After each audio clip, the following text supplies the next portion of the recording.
Laporan perwira upacara.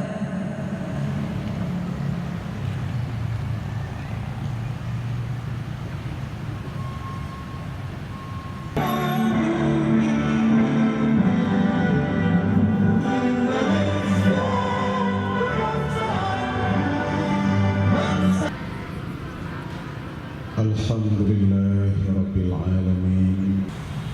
Kita mengenang kisah perjuangan dan pengorbanan petugas pemadam kebakaran dalam melakukan perlawanan terhadap kobaran api, baik di pemukiman penduduk, bangunan gedung publik, pabrik atau industri, pasar, hutan, dan lahan gambut.